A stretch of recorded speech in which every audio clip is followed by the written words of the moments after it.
हाँ जी, सभी बच्चे ध्यान से देखेंगे। आप सब बच्चों के लिए बहुत ही बढ़िया क्वेश्चन बना है, जिसमें मैं सारी की सारी एडजस्टमेंट्स कवर करने की कोशिश करूंगा। रिटायरमेंट का क्वेश्चन है, सभी बच्चे ध्यान से देखेंगे। ओल्ड बैलेंस शीट गिवन है, 1 लाख का general reserve, P&L 50, WCR 20, IFR 10, creditors 15 और कैपिटल गिवन है। एसेट्स में advertisement, investment, plant and machinery, stock, building, goodwill, bank. ठीक है, चलो जी सर। तो सभी बच्चे प्लीज ध्यान से समझेंगे, जितने भी स्टूडेंट्स हैं। ये क्वेश्चन आपके पेपर में आएगा, आराम से 8 में से 6 नंबर सभी बच्चे स्कोर कर सकते हैं।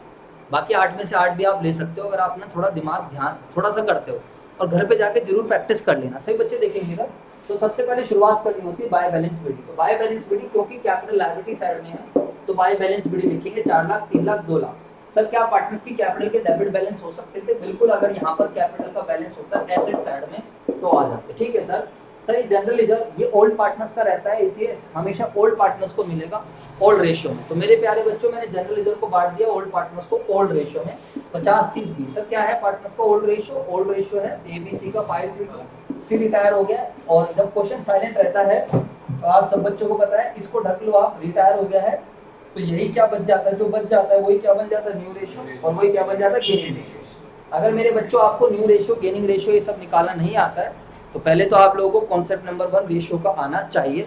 उसके लिए आप मेरी ओल्ड वीडियोस देख लेना, चलो, या ऐप डाउनलोड कर लेना, वहां पर वीडियो मिलेंगी। इसके बाद हम चलते हैं पुरानी चीजों का पहले ट्रीटमेंट करो। तो ये भी प्रॉफिट का पार्ट है, इसको भी बांट देंगे, सुन लेंगे। और जिन्हें समझ में नहीं आया वो रटना स्टार्ट कर देंगे। इधर देख लीजिए, हर चीज समझने की नहीं होती है, जिन्हें समझ में आया रट्टा मार लो जिंदगी में। रट्टे का मतलब है लायबिलिटी साइड में जनरल रिजर्व दिख जाए तो बांट दो, P&L दिख जाए तो बांट दो, बस ध्यान रखना, वरना बेटा जिंदगी भर परेशान रहोगे। ठीक है, बाय P&L कर देंगे। जिनको लॉजिक पता है सब अच्छी बात है, इसको बांट देते हैं ओल्ड रेशियो में। चलो, पार्टनर्स की कैपिटल बढ़ रही है तो क्रेडिट साइड में डाल दिया। WCR 20 का था, WCR के रिगार्डिंग क्लेम आया 5,000।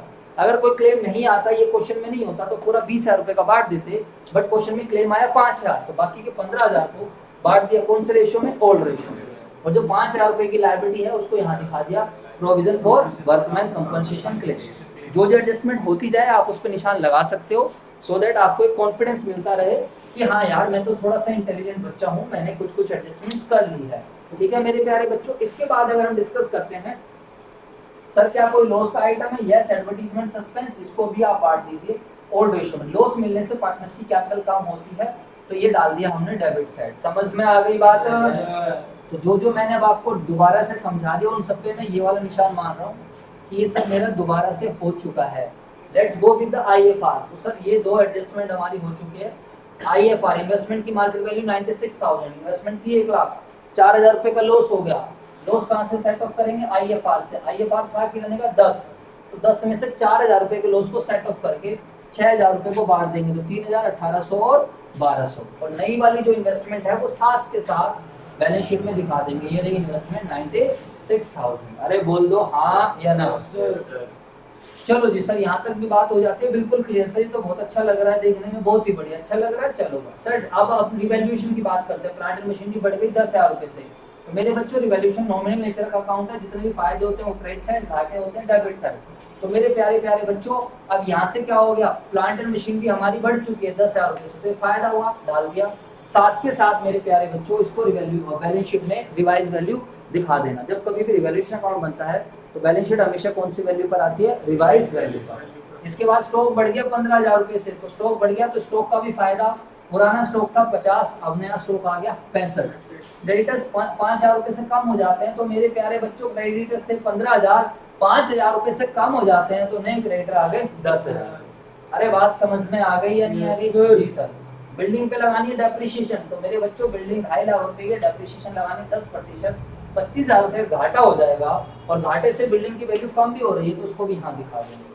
तो जब कभी भी आप ऑडिट करते हो तो ऐसे पेंसिल से आप एग्जांपल्स को ऐसे कर सकते हो। आपको सारे क्वेश्चन लिख के करने की आवश्यकता नहीं होती। समझ में आ गया नहीं आ गया? और सही तैयारी वही होती है जब हम कम टाइम में चीजें करें। इसी क्वेश्चन को भी 38 मिनट में कराया, इसी क्वेश्चन को 5 मिनट में करा रहा हूँ। समझ में आया? और आपकी भी समझ में आना जरूरी है। अब मेन चीज क्या है? घर जाकर प्रैक्टिस करते नहीं, ऐसी नोट आ गया तो फिर कोई फायदा नहीं जिंदगी में। देख लो, अब क्रेडिट में से डेबिट साइड घटाया तो हमें प्रॉफिट मिल गया, प्रॉफिट को बांट दिया ओल्ड रेशियो में, तो प्रॉफिट रिवैल्यूएशन का आ गया पार्टनर्स के पास कौन से रेशियो में? ओल्ड रेशियो में। बात यहीं पर हो जाती है खत्म। इसके बाद सर अगर हम चलते हैं, आपने एक पॉइंट और डाला, फर्म की गुडविल गिवन है 2 लाख रुपए की, तो फर्म की गुडविल में से सी का शेयर निकाल लिया। आप सब बच्चों को गुडविल की ट्रीटमेंट पता होना चाहिए। जब कभी भी कोई भी पार्टनर रिटायर होता है तो मेरे बच्चों बताइए what is the treatment of goodwill? Gaining partner debit to retiring. और आपको पता है गेनिंग पार्टनर कौन कौन है यहाँ पर? ए और बी। ए और बी गेनिंग पार्टनर है 5:3, ये इनका गेनिंग रेशियो है। And 2 C retiring partner. तो जनरल हो गई A B debit to C. हमेशा गुडविल की वर्किंग नोट में एंट्री बना लेना, वरना आप गलत कर दोगे। तो सी कहेगा बस मुझे मेरे हिस्से की गुडविल दे दो, तो मुझे मेरे हिस्से की गुडविल कितनी है? 40 है। तो सी को मेरे बच्चों 40,000 रुपए क्या मिल गई? गुडविल। अरे बोल दो यार। Yes sir. अब 40,000 का है तो ए और बी कंपनसेट करेंगे। 40,000 गुना 5/8 3/8 तो जो भी कुछ है। अब इसकी लेजर पोस्टिंग देखो, ए और बी डेबिट है तो डेबिट साइड में एंट्री जाएगी। ए का अकाउंट ये है, बी का ये है, तो ए के डेबिट में डाले 25 और बी के डेबिट में डाले 15। समझ में आया? और सी क्रेडिट है तो क्रेडिट साइड में एंट्री जाएगी बाय किस नाम से? ए और बी। सीधा 40,000 रुपए। बात यहीं पर हो जाती है खत्म। इसके बाद मेरे बच्चों कुछ भी नहीं बचता है। इसके बाद बस खाली पैकिंग करनी। क्या करनी है? पैकिंग। ए का टोटल करा, ए का टोटल बना 4,88,000। तो 4,88,000 में से माइनस करा तो ए का बैलेंस शीट बच गया। अरे बोल दो। Yes sir. बी का टोटल करा 3,52,800। 3,52,800 में से इसको माइनस करा तो कितना आ गया? 3,16,800। अरे बोल दो। Yes sir. इसके बाद मेरे प्यारे बच्चों सी की जब हम बात करते हैं, किसकी बात करते हैं? सी की। तो सी के लिए जब हम डिस्कशन करते हैं तो मैंने एक एडजस्टमेंट और डाल दी पहले क्वेश्चन पढ़ने के बाद। सी का टोटल बैलेंस था 2,75,200, ये सब माइनस करा तो 2,61,200 था।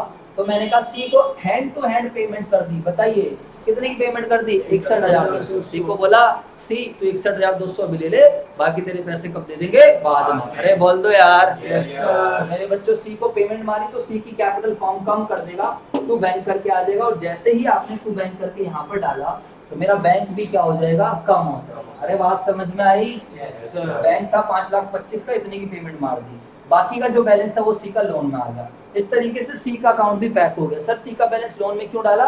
क्योंकि पार्टनर जा चुका है, अब उसका बैलेंस शीट हम नहीं लिख सकते। समझ में आया? इसके बाद फिर बच्चों बैलेंस शीट बनानी स्टार्ट करी। जो जो आ चुके थे, जिन पे देखो स्टार लगा हुआ है तो आप समझ गए ये आइटम पहले से आ चुके हैं, जिन पे ये ऑडिट वाला साइन लगा हुआ है। बाकी जो कैपिटल है, ये कैपिटल यहाँ से उठाकर लिख दी, कैपिटल ए और बी की है। और ये सी का लोन था, ये यहाँ से यहाँ पर आ रहा है। इस तरीके से आपकी बैलेंस शीट टैली हो गई। वहीं अगर एसेट साइड में, लायबिलिटी साइड में कोई ऐसा आइटम जो पहले वहां ना गया हो तो उसको भी हमें लिखना पड़ता है। समझ में आ गई बात या नहीं आ गई? This was the complete question of retirement. आपको प्लीज सारे फुल फ्लैश क्वेश्चंस ऐसे ही ट्राई करने हैं। तो आप सभी बच्चों से रिक्वेस्ट है, प्लीज जो भी आपको होमवर्क दिया जाता है उसको ट्राई कर लिया करो ईमानदारी से। ठीक है बच्चों? Thank you.